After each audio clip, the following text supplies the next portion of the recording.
Hello everybody and welcome back to another video. Today I'm watching No Flag Northern Ireland by CGP Grey. I wasn't aware that Northern Ireland apparently doesn't have a flag, but I guess it doesn't. So let's see why. I'm assuming he's going to explain that in this video. Poor no flag Northern Ireland. While England, Scotland, and Wales all have flags as countries in the United Kingdom, not her. But rather than a transparent skirt of technical correctness, which would be weird, bam, these videos use this flag that's often used to represent Northern Ireland in the real world. If it's good enough for sports, it's good enough for skorts. But why isn't this flag official, and why do some people prefer not to use it? To discuss this, we must follow a narrow path through the forest of all knowledge, and be careful not to stray. It's easy to get lost in these woods, for there are always distractions and dangers to pull us aside. Focus on the flag, don't leave the path. This flag is the Ulster banner, named after Ulster, one of Ireland's traditional regions. The flag first flew above the Northern Irish Parliament in 1953 as part of a visit by the then newly coordinated Queen.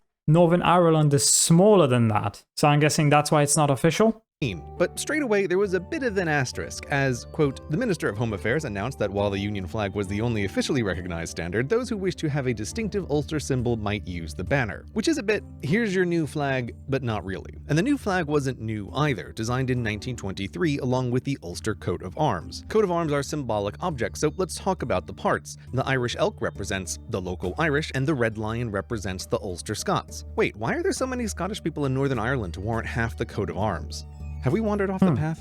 The shield design is a red cross, which is totally not at all the St. George cross England uses, plus the crown of the UK and this red hand, which is a defining Northern Irish element, as it's unique, unlike the crown and the cross, which are on everything. The hand comes with a Lady Godiva-style story about how the first to touch the land of Ulster would own it, so of course, in the race, someone cut off his own hand to win on a technicality, which can't possibly be true. Not because people haven't been yelling first, technically, since the dawn of time, but because, one, have you ever tried to cut off your own hand? It's a lot harder than it sounds, and two, while several important Northern Irish families claim creation of the hand, the stories go back to the 13th century, where the paper trail runs cold. So let's spin the wheel of historical claims and just say it was the O'Neills, because they're the easiest ones to pronounce and they're going to show up briefly later. From creation until now, there's been debate about if the hand switched from a sinister version, no seriously, that's what you're supposed to call the lefty version, to a righty version. But any flip-flop might just have been the whimsy of individual flag makers. Same with the thumb position, which is all over the place. There wasn't exactly a vexillological standards board 1,000 years ago keeping consistency. Anyway, sometime after the 13th.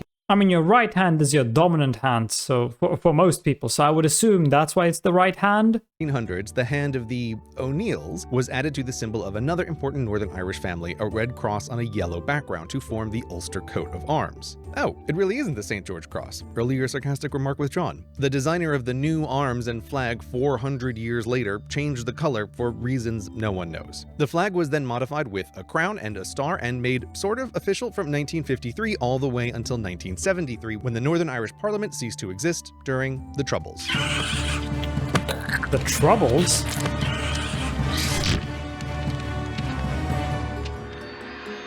The Troubles are an irregular conflict around Northern Ireland.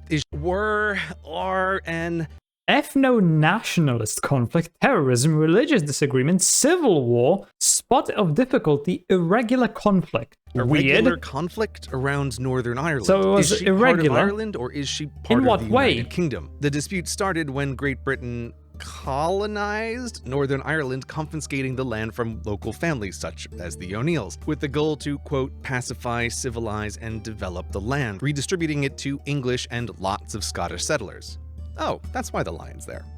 So just like other places Great Britain colonized, there's a modern muddle of ownership and identity. In these islands, the conflict spilled across them for so long. Yeah, I never understood why Northern Ireland is part of the UK rather than Ireland itself, because it just doesn't make much sense to me. To me, it seems as if it's just the British being petty and wanting to hold on to a piece of Ireland just for the sake of having it. Obviously, I know it's much more complicated than that due to history and and a bunch of other stuff, but it just seems petty. Long that it's represented in Ireland's flag, with the white stripe being the hoped-for peace. Huh. Ireland's flag still uses the 2:1 ratio of former UK places rather than the more common 3:2 ratio of most flags. Interesting, the US is a former UK place, but it goes with a 10:19 ratio. Very unusual. Yeah, that's just because they're we got weird. pulled off the path. We need to get out of here. So though the flag is composed of traditional Northern Irish symbols, mostly, it's not official because it never really was 100%, and the government that used it doesn't exist. And when the most divisive issue in your land is should it be part of a kingdom, having a crown on your flag isn't exactly neutral, and is also why there are periodic calls for a new Northern Irish flag. But the power of flags is less about if they're official or not, and much more about do people use them and do other people recognize them. And within these Fair Isles, I it's don't fair think to say anybody that, would at least recognize that. currently, the flag is used and recognized.